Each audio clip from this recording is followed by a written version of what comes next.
सौर मंडल में पढ़ रहे थे हम लोग, 4 ग्रह पढ़ लिए थे। जो आंतरिक ग्रह हैं एक बार फिर देख लेते हैं, फिर आगे पढ़ा देंगे। ये सूर्य है, सूर्य के 7-8 ग्रह घूम रहे हैं। 8 ग्रहों में पहले 4 ग्रहों को आंतरिक ग्रह और शेष 4 ग्रहों को बाह्य ग्रह कहते हैं। ठीक है, तो 7 हुआ, एक और बना दो तुम, 8 हो गया। ठीक है, तो पहले जो 4 ग्रह थे बुध, शुक्र, पृथ्वी, मंगल। तो मंगल तक जो है आंतरिक ग्रह हैं, यहाँ तक हो गया था। बृहस्पति के बारे में थोड़ा पढ़ाए थे, तो आज बृहस्पति से ही फिर पढ़ते हैं। ठीक है, और इनके बीच एक क्षुद्र ग्रहों की पेटी है। ठीक है, क्षुद्र ग्रह है ये। ठीक, अच्छा बताओ, आंतरिक ग्रहों को दूसरे किस नाम से जानते हैं? हाँ, पार्थिव ग्रह। ठीक है, और बाह्य ग्रह हैं ये, बाह्य ग्रह में किस नाम से जानते हैं? जुबियन ग्रह। ठीक है, जुबियन, ये पार्थिव। कल यहाँ तक हुआ था। ठीक है, 4 ग्रहों के बारे में बता दिए थे, कुछ विशेषता, इसको हम लिखवा देंगे फिर। ठीक है, अब बृहस्पति, शनि, अरुण और वरुण।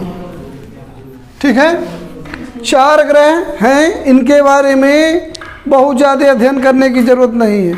उतना पढ़ना है जितना एग्जाम में आता है। कोई इस ग्रह पे जाके बसना नहीं है कि मतलब पूरी जानकारी ले ले।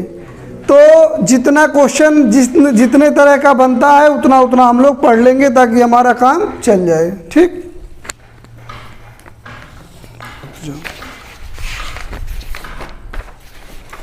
तो सबसे पहले हम ग्रह देखते हैं बृहस्पति। ठीक है, तो सौर मंडल का सबसे बड़ा ग्रह है, ये पता है, सबसे बड़ा है। इसका द्रव्यमान जितने भी ग्रह हैं उनका 71% है। ठीक है, द्रव्यमान कितना है? 71%। सभी ग्रहों का द्रव्यमान का, सूर्य का द्रव्यमान शामिल नहीं है, नहीं तो सूर्य के सामने तो पूरे ग्रह भी मिला दिए जाएंगे तो कुछ नहीं है सूर्य के सामने। ठीक है, तो सभी ग्रहों का 71%। इसका घनत्व जो है जल से थोड़ा अधिक है, 1.32 ग्राम प्रति घन सेमी। अच्छा, घनत्व को घन सेमी में मापते हैं। ठीक है, घन सेमी क्या होता है? मान लो कोई टुकड़ा है 1 सेमी लंबा, 1 सेमी चौड़ा और 1 सेमी ऊंचा, मतलब उसमें 3 डायमेंशन होना चाहिए, लंबा, चौड़ा और ऊंचा। अगर 1-1 सेमी का है तो उसको गुणा करेंगे आपस में, तीनों का 1 गुणे 1 गुणे 1, तो उसका आयतन आएगा 1 घन सेमी। और 1 घन सेमी कहीं टुकड़ा काट के ले गए, मान लो किसी चीज़ का, मान लो लोहे का घनत्व हमको जानना है, तो लोहे का 1 घन सेमी टुकड़ा काटेंगे, उसको तौलेंगे, जितना ग्राम आएगा उतना उसका घनत्व मान लिया जाएगा। ठीक है, जैसे बृहस्पति का घनत्व 1.32 ग्राम है, तो यानी कि बृहस्पति के 1 ग्राम लंबे, 1 ग्राम चौड़े और 1 ग्राम ऊंचे टुकड़े को काट के रखेंगे तो 1.32 ग्राम आएगा। ठीक है, समझ में आया घनत्व क्या है? पानी का घनत्व जो है 1 माना जाता है। पानी का घनत्व 1 ग्राम प्रति घन सेंटीमीटर। तो 1 से जो कम रहेगा चीज़, चाहे कोई भी चीज़ हो, कितनी भी भारी हो, अगर उसका घनत्व 1 से कम है तो पानी में तैरेगा, और 1 से अधिक है तो पानी में डूब जाएगा। ठीक है, जैसे लकड़ी है, लकड़ी का चाहे कितना भी बड़ा पेड़ काट के पानी में फेंक दो तो डूबेगा नहीं, क्योंकि उसका घनत्व कम है। ठीक है, लकड़ी किसी भी आकार की होगी तो पानी में नहीं डूबेगी, लेकिन लोहा जो है अगर एक विशेष आकार का रहेगा तो नहीं डूबेगा। जैसे अगर लोहे की पानी वाली जहाज बना दी गई तो वह नहीं डूबेगा, लेकिन मान लो सुई है, कील है, ये सब पानी में रखेंगे डूब जाएगा कि नहीं? तो लोहे का घनत्व अधिक है, लेकिन बड़े वाले लोहे के पानी के जहाज न डूबने का दूसरा कारण है। ठीक है, हम लोग यहाँ आते हैं, अब देखिए इसका घनत्व हो गया इतना। ठीक, और क्या बताए थे कल? बृहस्पति ग्रह अपने धुरी पर सबसे तेज घूमता है, ठीक है, धुरी पर सबसे तेज घूमता है, तो इसका दिन लंबा होगा कि अरे दिन छोटा होगा कि वर्ष छोटा होगा? वर्ष छोटा होगा। अरे वर्ष कैसे बनता है? वर्ष बनता है परिक्रमण करने से, ऐसे बनेगा। और क्या बताए थे, जैसे जैसे दूरी बढ़ती जाएगी सभी ग्रहों के वर्ष बढ़ते जाएंगे। समझ में आया? जब यहाँ से देखो, इसको कैसे पता करेंगे, समझ नहीं पा रहे हो तुम। देखो, अगर मान लो एक रस्सी का टुकड़ा लो और इसको यहाँ पे एक कुछ बांध दो, इसको नचाओ, छोटा है तो जल्दी जल्दी नाचेगा कि नहीं। अगर इसी को बहुत बड़ा कर दिया जाए, मान लो एक कमरे इतना बड़ा कर दिया जाए, उसको नचा पाओगे इसे तुरंत? और उसको नाचने में जब तक एक चक्कर लगेगा तब तक ये हाथ से छोटा सा रहेगा। मान लो चाबी का छल्ला 10 बार नाच जाएगा कि नहीं? वही चीज़ है, ये समझो ये सब रस्सी से बंधे हुए हैं, ठीक है, लेकिन वो रस्सी दिखाई नहीं दे रही है। वो रस्सी क्या है? सूर्य की आकर्षण शक्ति। अब वही सूर्य इनको नचा रहा है, जैसे हम लोग हाथ से पकड़ के नचाते हैं, ठीक है। तो सूर्य इसको नचा रहा है, तो ये कम दूरी पर है, यानी कि छोटी रस्सी लगी है। ये उससे अधिक दूर रस्सी पर, उससे अधिक, सबसे लंबा वर्ष कहाँ होगा? वरुण पर। और सबसे छोटा बुध पर। समझ में आया? तो बृहस्पति का वर्ष तो लंबा होगा, लगभग 11.9 वर्ष का एक चक्कर होता है। पृथ्वी पर 11.9 वर्ष बीत जाएंगे तो इसका एक वर्ष होगा। लेकिन ये अपनी धुरी पर इतना तेज घूमता है कि 9 घंटे में एक चक्कर लगा देगा। 9 कुछ घंटा है, 9.8 घंटे में एक चक्कर लगा लेता है, ठीक है। तो इससे क्या होगा कि इसका दिन तो जल्दी जल्दी बीतेगा, लेकिन वर्ष जो है इसका बहुत लंबा होगा। समझ में आया? और इस पे बादल बताए थे। बादल किसके पाए जाते हैं? हाइड्रोजन और हीलियम के, ठीक है। तो हाइड्रोजन और हीलियम के इसी प्रकार के लगभग बादल हर जगह पाए जाएंगे। इधर बाह्य ग्रहों पे, बाह्य ग्रहों का गुण लगभग एक समान है ना, तो यहाँ पर हल्की गैसों का वायुमंडल पाया जाएगा। सौर ज्वालाओं के कारण यहाँ के वायुमंडल को हटा दिया गया और वहाँ के वायुमंडल को ढकेल के कहाँ किया गया? इसी पे ना। समझ रहे हो? तो यहाँ हाइड्रोजन और हीलियम वाले बहुत सारे ग्रह पाए जाएंगे, ठीक। इसके साथ ही यहाँ पर मीथेन पाया जाता है, ठीक है। मीथेन पाया जाता है, रट लेना है कि बृहस्पति पर भी मीथेन पाया जाता है, ठीक। और अमोनिया भी पाई जाती है, मीथेन के साथ अमोनिया, ठीक। ये सब लिखवा देंगे, बस याद कर लेना है, ठीक है। इसका सबसे बड़ा एक उपग्रह है जो पूरे सौर मंडल का सबसे बड़ा उपग्रह है। कौन सा? गैनीमेड। गैनीमेड या गैनीमोड कहीं कहीं रहेगा, तो गैनीमोड या गैनीमेड जो भी लिख लेंगे अभी, ठीक है। तो ये गैनीमेड किसका उपग्रह हो गया? बृहस्पति का सबसे बड़ा उपग्रह, ठीक। हाँ, गैनीमेड बृहस्पति का तो सबसे बड़ा है ही, पूरे सौर मंडल में जितने उपग्रह हैं उन सब में भी सबसे बड़ा है, ठीक है। ये हो गया बृहस्पति के बारे में। हाँ, सूर्य से बड़ा क्यों होगा? उपग्रह का मतलब देखो, उपग्रह क्या होता है? जो ग्रह सूर्य के चारों ओर चक्कर लगाते हैं उनको ग्रह कहते हैं, और ग्रहों के चारों ओर जो चक्कर लगाते हैं उपग्रह कहते हैं। तो मान लो पृथ्वी के चारों ओर एक उपग्रह चक्कर लगाता है, उसको चंद्रमा कहते हैं ना।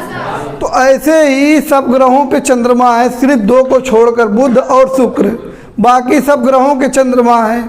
उनमें से जो सबसे बड़ा आकार है उसका आकार है गैनीमोड का, ठीक है। ग्रहों से तुलना नहीं की जा रही है, सिर्फ उपग्रहों में बता रहे हैं। समझ में आया? इस पे गैनीमोड पर तरल ऑक्सीजन पाया जाता है और गैसीय हाइड्रोजन पाया जाता है, और हाइड्रोजन और ऑक्सीजन से ही जल बनता है कि नहीं, ठीक है। तो ये फैक्ट है, इसको रट लेंगे, लिखवा देंगे, रट लेना, ठीक है। अब देखिए शनि ग्रह जो है कभी कभी पूछता है पृथ्वी से किस स्थान पे है और सूर्य से किस स्थान पे है, तो इसको रट लेंगे कि सूर्य से 6वें और पृथ्वी से 3रे, जो भी है इसको याद रखोगे तो अपने आप निकाल लोगे, इसको रटने की ज़रूरत नहीं है। एक बार समझ लिए सीक्वेंस की किसके बाद क्या है, वो बाकी वहीं क्वेश्चन करते समय लग जाएगा, ठीक। अब शनि के बारे में देखिए। शनि जो, अच्छा बताओ, शनि का वर्ष बृहस्पति से अधिक होगा कि कम? अधिक होगा, ठीक है। लगभग इसको 29 वर्ष का समय लग जाता है। 29 वर्ष कुछ महीनों का समय लगेगा, तब यह एक चक्कर पूरा करेगा।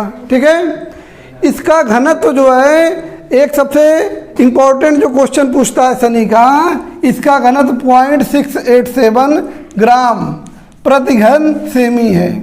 अच्छा बताओ, पानी से घनत्व अधिक है कम है?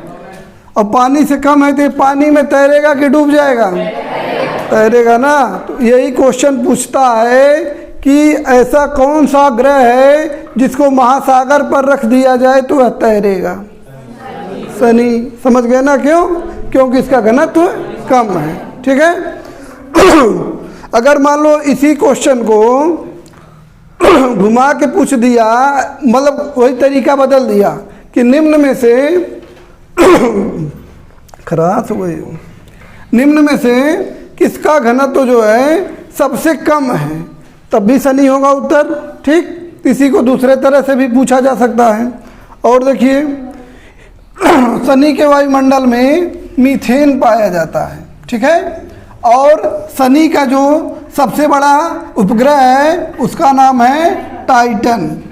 ठीक है, टाइटन हमेशा याद रखना है, टाइटन के बारे में बार बार पूछा जाएगा। सबसे ज़्यादा क्वेश्चन उपग्रह में कहीं से बना है तो चंद्रमा के बाद टाइटन पे। ठीक है, पूछेगा टाइटन किसका उपग्रह है तो शनि का। और पूछेगा, देखो टाइटन पे नाइट्रोजन पाया जाता है, वो बहुत ठंडा है। नाइट्रोजन ठंडी गैस होती है तो अभी ठंडा है, तो नाइट्रोजन के बादल या नाइट्रोजन गैस कहाँ पाई जाएगी तो टाइटन पे। और टाइटन किसका उपग्रह है? शनि का। ठीक है, समझ में आया क्या? टाइटन पे नाइट्रोजन पाया जाएगा, अभी लिखवा देंगे। ठीक है, अब देखिए अगला ग्रह कौन सा है? अरुण। देखो बहुत ज़्यादा सबके बारे में नहीं पढ़ना है, जैसे इन सब से क्वेश्चन बहुत कम बनता है। अरुण और वरुण से 2-3 तरह का क्वेश्चन बनता है, उतना ही बस बता दे रहे हैं। ज़्यादा पोथी इकट्ठा करने से कोई फ़ायदा नहीं है कि बहुत बड़ा नोट्स बना लिया, अरुण पे क्वेश्चन आ ही नहीं रहा है। ठीक है, तो इसको जो है शनि जो आखिरी ग्रह है उसको सीधे सीधे आँखों से देखा जा सकता है। ठीक है, दूरबीन की सहायता से, मतलब सामान्य दूरबीन है उसकी सहायता से अधिकतम शनि तक देखा जा सकता है। शनि के आगे देखना है तो 3D दूरबीन लगता है। ठीक है, इसको नग्न आँखों से नहीं देखा जा सकता। तो वो क्वेश्चन आ गया कि इनमें से कौन सा ऐसा ग्रह है जिसको नग्न आँखों से नहीं देखा जा सकता, तो शनि के बाद वाले में दोनों ऑप्शन सही हो सकते हैं। ठीक है, तो अरुण और वरुण ऐसे उपग्रह हैं, अरे ग्रह हैं जिनको नग्न आँखों से देखना संभव नहीं है। समझ में आया? ये अरुण ग्रह जो है वह बहुत ज़्यादा झुका हुआ, जैसे पृथ्वी पता है 23.5 डिग्री झुकी हुई है अपने कोण पर, जिसकी वजह से मौसम में परिवर्तन आता है। ये अपने अक्ष पर 98 डिग्री झुका हुआ है। ठीक है, कितना? 98। इसकी वजह से अरुण को लेटा हुआ ग्रह भी कहते हैं। ठीक, तो क्वेश्चन आएगा निम्न में से किसे लेटा हुआ ग्रह कहते हैं तो अरुण को। ठीक है, इसका घनत्व जो है 2.2 है। इसको ज़्यादा क्वेश्चन इस पे नहीं बनेगा। ये लेटा हुआ ग्रह वाला ज़्यादा बनता है, परिक्रमा वाला बनेगा किसको नग्न आँखों से नहीं देखा जा सकता, ये बन सकता है। ठीक है, मीथेन गैस का वायुमंडल है, ये भी एक क्वेश्चन बन सकता है। मीथेन यहाँ पर भी पाया जाता है। अगला ग्रह है वरुण। ठीक, यहाँ से 2-3 तरह के क्वेश्चन बनता है। एक तो यहाँ जागृत ज्वालामुखी पाई जाती है। ठीक है, ज्वालामुखी पाई जाएगी। हाँ, जागृत मतलब यहाँ के अभी भी ज्वालामुखी निकल रहा है। ठीक, और दूसरी क्या चीज़ है, इसे हरा ग्रह कहते हैं। ठीक, कौन सा ग्रह? हरा ग्रह। ठीक है, हरा ग्रह पृथ्वी को भी कहते हैं। ठीक, पृथ्वी को नीला ग्रह कहते हैं। पृथ्वी को नीला ग्रह, मंगल को लाल ग्रह, इसको हरा ग्रह। ठीक है, इतना ही क्वेश्चन बनेगा ग्रहों से। एक ग्रह इसमें छूटा है, कौन? पृथ्वी, क्योंकि पृथ्वी के बारे में डिटेल में पढ़ना है। पृथ्वी पढ़ाएंगे, अच्छा देशांतर सब मापा जाएगा ना उसका। तो उसको डिटेल में पढ़ते हैं, अभी इतना रहने देते हैं, ठीक है। अब नोट कर लेते हैं कुछ थोड़ा थोड़ा।